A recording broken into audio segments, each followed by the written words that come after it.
Hello, नमस्कार, आदाब, सत श्री अकाल। स्वागत है आप सभी का हमारे इस YouTube चैनल पर।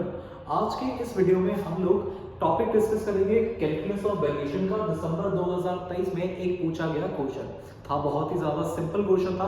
3 मार्क्स में ये वाला क्वेश्चन आप लोगों के पास CSIR UGC नेट में आया। चलिए देखते हैं इसको सॉल्व कैसे करते हैं। कुछ मतलब जानेंगे कि इनके पास हमारे पास जो यहाँ पर चीजें लिखी गई है उनके मतलब क्या है और क्वेश्चन में जो चीज पूछी जा रही है उसका मतलब क्या है। जैसे यहाँ पर लिखा गया है कार्डिनलिटी ऑफ द सेट। अब कार्डिनलिटी ऑफ द सेट का मैं मतलब बता देता हूँ। कार्डिनलिटी का मतलब हो जाएगा number of the elements. Okay, आप लोग ये चीज के बारे में जानते होंगे। Cardinality means the number of the set. अब कैसे हमें कार्डिनलिटी के बारे में पता चलेगा? बहुत ही सिंपल सी बात है। अगर तो आप लोगों का जो सोल्यूशन आए, जैसे मान लीजिए y is equal to something, कुछ भी सोल्यूशन आ गया, ठीक है। अगर कोई भी सोल्यूशन आ गया या फिर उसमें आप लोग ये कह दीजिए यूनिक सोल्यूशन आ जाए। अब यूनिक सोल्यूशन कब आता है? जब आप लोगों के पास कोई ना कोई वैल्यू, जैसे y is equal to 2x plus 3 आ गया, कुछ ऐसा करके आ गया, तो ये वाला केस होता है आप लोगों के पास यूनिक सोल्यूशन का। और ये कि अगर आपके पास यूनिक सोल्यूशन है, उस केस में आपके पास जो कार्डिनलिटी है वो 1 मानी जाती है। क्लियर? तो कार्डिनलिटी 1 किस केस में है? जिसमें आप लोगों का यूनिक सोल्यूशन मिलेगा। यूनिक सोल्यूशन कैसा दिखता है? जैसा y is equal to 2x plus 3 या फिर y is equal to x square, मतलब लाइक ऐसा, जिसमें आपके पास कोई भी कांस्टेंट ना पड़ा हो, ठीक है ना। ये चीज आप लोगों के पास cardinality of the set, unique solution और 1 कार्डिनलिटी का होगा। अब इनफाइनाइट एक होता है, इनफाइनाइट काउंटेबल, ये वाली चीज है कि भाई उसकी कार्डिनलिटी इनफाइनाइट है। वो कैसे पता चलता है? अगर आप लोगों के सॉल्यूशन में मान लीजिए y equal to 2x plus 3 की जगह पे cx प्लस 2 आ गया, जब आप लोगों के पास कोई कांस्टेंट एग्जिस्ट कर जाए, उस केस को हम कहते हैं कि भाई उसकी जो कार्डिनलिटी आएगी वो infinite number of the set आ जाएगी। समझ में आ गया? चलिए, अब ये अपनी जो प्रॉब्लम है ये कौन सी है देखिएगा। एक जगह पे ये दिया गया है और एक यहाँ पर कंडीशन दी गई है, तो ये कौन सा कहलाता है? आइसोपैरामेट्रिक वाला कहलाएगा।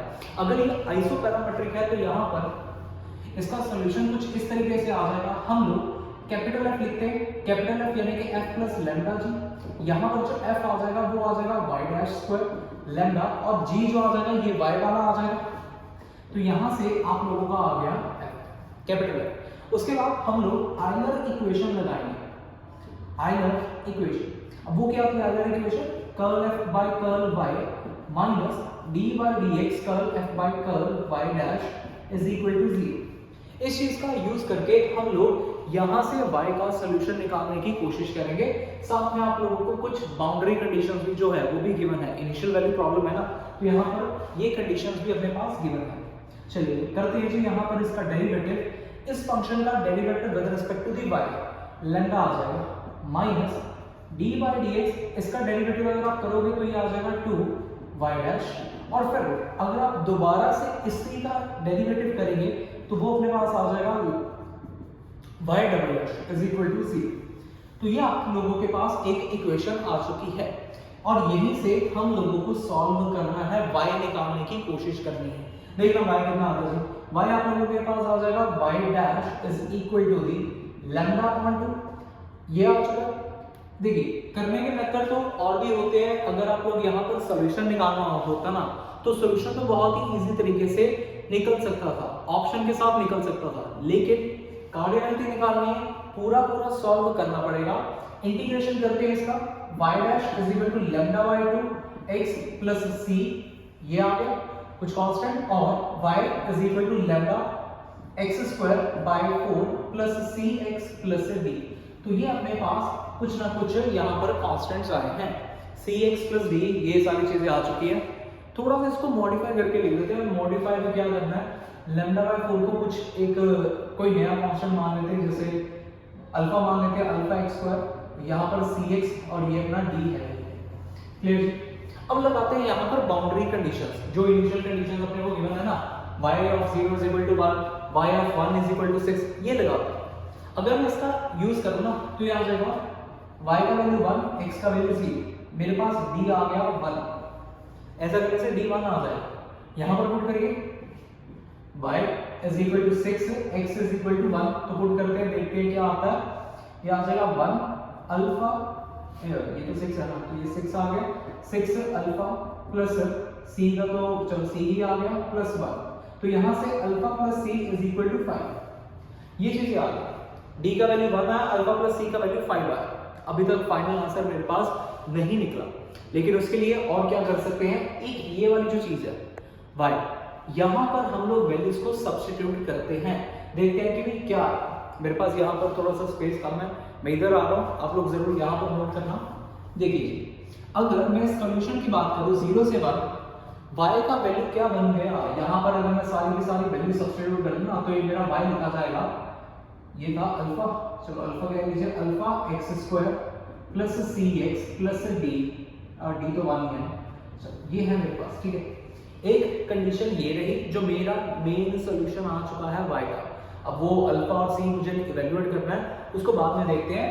यहाँ पर आइए 0 to 1 y, इसी का इंटीग्रेशन करते हैं, alpha x square plus c x plus 1 d x is equal to 3। अगर आप लोग इसका इंटीग्रेशन करेंगे तो ये क्या आ जाएगा, alpha x cube by 3 plus c x square by 2 plus x, limit varies from 0 to 1 is equal to 3, तो ये आ गया alpha by 3 plus c by 2 plus 1, हाँ यही आ जाएगा इज इक्वल टू 3। इसके बाद ये आ जाएगा alpha plus alpha by 3 plus c by 2 is equal to 2, हाँ 2 आ जाएगा, क्योंकि ये मान इधर चला गया, 2 आ जाएगा। यहाँ से अगर नीचे नहीं दिख रहा होगा तो मैं ऊपर यहाँ पर वीडियो एडिट करके लिख दूंगा, ये आ जाएगा 2 alpha plus 3c is equal to 6 और ये 12, ये आ जाएगा। आप लोगों के पास यहाँ से इक्वेशंस आ रही हैं, देखना 2 इक्वेशंस आ रही है, एक तो आ रहा है अल्फा प्लस सी और एक आ रहा है ये जो कि है 2 alpha plus 3c is equal to 12, ठीक है। अब सुनना मेरी बात, लास्ट में इसको सॉल्व करने का कोई जरूरत नहीं पड़ेगा आप लोगों को, क्यों, क्योंकि हमें कार्डिनलिटी चाहिए। कार्डिनलिटी का मतलब मैंने यहाँ पर बता दिया था कि अगर आपको यूनिक सोल्यूशन मिले उस केस में कार्डिनलिटी 1 आती है। कार्डिनलिटी 1 है, यूनिक सोल्यूशन क्या होता है, जिसमें कोई भी कांस्टेंट टर्म प्रेजेंट नहीं है। अगर आप यहाँ पर इन दोनों इक्वेशंस को सॉल्व करोगे ना, बहुत आसानी से ये दोनों इक्वेशन सॉल्व हो जाएगी। अगर दोनों इक्वेशन सॉल्व हो गई, यानी कि मेरे पास अल्फा भी आ गया, सी भी आ गया, डी तो मेरा पहले ही आया हुआ था, तो मुझे क्या मिलेगा, मुझे एक यूनिक सॉल्यूशन मिलेगा। अगर यूनिक सॉल्यूशन मिल रहा है तो कार्डिनलिटी इस केस में 1 मेरा करेक्ट आंसर होगा। तो ये था, बड़ा इजी सा क्वेश्चन है, इजी आइसोपैरामेट्रिक का ही है, तो आप लोग जरूर ये वीडियो अपने दोस्तों के साथ जरूर शेयर करें। मैं बहुत सारे सिंगल क्वेश्चंस जो भी अपने प्रीवियस ईयर क्वेश्चंस में आए हुए, प्रीवियस ईयर पेपर में आए हुए थे, वो मैं यहाँ पर सबके सब चीजें अपलोड करता रहूंगा। Thank you so much.